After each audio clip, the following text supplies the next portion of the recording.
ចាជំរាបសួរបងប្អូនអរគុណព្រះសម្រាប់សេចក្តីសុខសាន្តហើយនៅវត្តមានកូនជាថ្មីដែលយើងបានជួបគ្នានៅក្នុងសប្តាហ៍ថ្មីចាចឹងថ្ងៃនេះដែរគូមានកិច្ចការថ្នាក់ទី5មួយតកតងភាសាខ្មែរដែលយើងនឹងយកមករៀនជាមួយគ្នាចាតកតងជាមួយនឹងមេរៀនទី32ចាគឺចំណងជើងប្រធាននិងកិរិយាបង្គោលចាតអញ្ចឹងគុណមើលមេរៀនរបស់យើងនៅថ្ងៃនេះគឺយើងរៀនអំពីប្រធាននិងកិរិយាបង្គោលចឹងមុននឹងជើងចូលទៅដល់និយមន័យគាត់អាចមើលឧទាហរណ៍តែលោកបានមាននៅ5នេះសិនចាអញ្ចឹងឧទាហរណ៍ទី1គេប្រាប់យើងថាម៉េចគាត់ពូសក់ចូលចិត្តឆ្លាក់រូបព្រះពុទ្ធចាទី2គេលក់សម្លៀកបំពាក់សម្រាប់ស្ត្រីទី3ក្រុមហ៊ុននេះចែកចាយផលិតផលថ្មីពួកគេដុតកំទេចចោលផលិតផលខ្លែងចា5ក្រុមហ៊ុននេះលក់ផលិតផលដាច់ជាងគេចាអញ្ចឹងគុណមើលទៅនិយមន័យហើយចាំនៅគុណពូជលទៅជាមួយបាក់ថាតើមួយណាជាប្រធានមួយណាជាកិរិយាបង្គោលចាតោះអញ្ចឹងនិយមន័យរបស់យើងគឺប្រធានជាពាក្យសម្គាល់អ្នកធ្វើអំពើចាកិរិយាបង្គោលគឺជាពាក្យសម្គាល់ឬសម្ដែងអំពើរបស់ប្រធានចាតោះអញ្ចឹងគុណមើលពាក្យទី1គេដាក់ថាម៉េចពូសក់ចូលចិត្តឆ្លាក់រូបព្រះពុទ្ធចាអ្នកណាជាសំទោសពាក្យណាដែលជាប្រធានគុណប្រធានគេប្រាប់ថាម៉េចជាពាក្យសម្គាល់អ្នកធ្វើអំពើជាគុណមើលពូសក់នេះពូសក់ចាចឹងប្រធានមែនទេគាត់ចាពូសក់ចាពូសក់គឺប្រធានចឹងគេប្រាប់ថាអ្នកប្រធានគឺជាអ្នកដែលធ្វើអំពើអញ្ចឹងពូសុកនោះក៏ធ្វើអំពើឯងគាត់ចាចូលចិត្តចាអញ្ចឹងគឺកិរិយាបង្គោលសំដៅកិរិយាបង្គោលគឺជាពាក្យសម្គាល់ឬសម្ដែងអំពើរបស់ប្រធាននេះពាក្យចូលចិត្តនេះគឺសម្ដែងអំពើឯមែនទេគាត់ចារបស់ប្រធាននេះពូសុកនោះគាត់ចូលចិត្តទីគេចាឆ្លាក់រូបព្រះពុទ្ធអញ្ចឹងពាក្យចូលចិត្តជាកិរិយាបង្គោលចាអញ្ចឹងចូលចិត្ត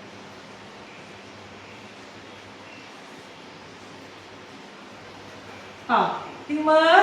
នៅរបស់ទី2គេលក់សម្លៀកបំពាក់សម្រាប់ស្ត្រីអញ្ចឹងតើពាក្យណាដែលជាប្រធានអញ្ចឹងគឺពាក្យណាអូនចាគឺពាក្យគេចាគេគឺជាប្រធានអញ្ចឹងគេនោះគឺជាអ្នកអីគេមកជាអ្នកធ្វើអំពើចាគេមិនគេលក់អញ្ចឹងលក់នេះជាកិរិយាបង្គោលចាចឹងលក់ជាកិរិយាបង្គោលនៅរបស់ទី2ឯគេគឺជាប្រធានចាទី3ក្រុមហ៊ុននេះចែកចាយផលិតផលថ្មីចឹងពាក្យអីដែលជាប្រធានគាត់ចាគឺពាក្យក្រុមហ៊ុន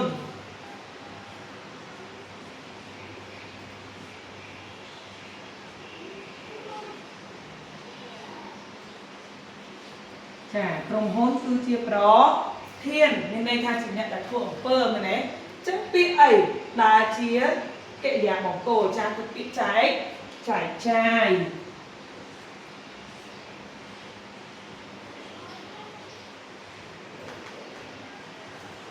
ចឹងពាក្យចែកចាយនេះគឺជាកិរិយាបង្គោលដែលសម្ដែងអំពើរបស់ប្រធានចាប្រធានអីគេក្រុមហ៊ុនចាតោះអញ្ចឹងយើងមើលទី4ពួកគេដុតកំទេចចោលផលិតផលខ្លែងអញ្ចឹងពាក្យអីដែលជាប្រធានគាត់ចាគឺពាក្យពួកគេចាយកមកដាក់មកពួកគេចុះអ្វីដែលជាកិរិយាបង្គោលចាគឺដុតកំទេចចោលជាកិរិយាបង្គោលចា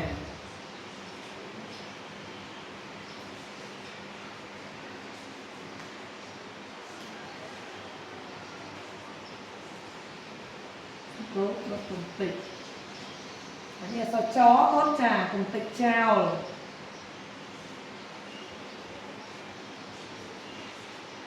អញ្ចឹងពាក្យកំទេចចោលគឺជាកិរិយាបង្គោលចឹងទី5ក្រុមហ៊ុននេះ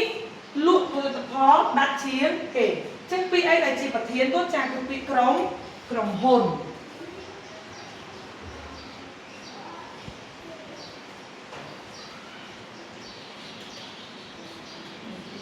ចឹងក្រុមហ៊ុនគឺជាប្រធានពាក្យអីដែលជាកិរិយាបង្គោលគាត់ចាគឺពាក្យលក់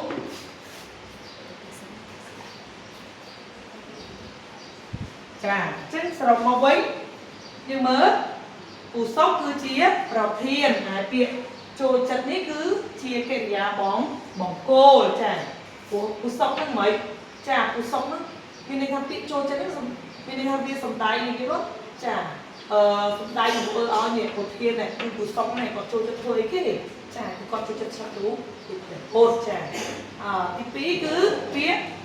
ពីគេគាត់ពីគេជាប្រធានហើយរូបនេះគឺជាកិរិយាបង្គោលទី3ក្រុមហ៊ុន